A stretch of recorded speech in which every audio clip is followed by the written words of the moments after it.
you on the need to counter transnational, trans-border terrorism. Poland, as you may have heard, has been a victim of both arsons and attempted state terrorism when a Polish railway line was blown up under a moving train just very recently.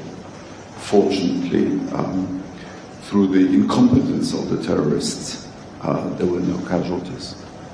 I also completely agree with you on the unfairness of selective targeting by tariffs, and we in Europe know something about that also, and we fear that this is progressing to a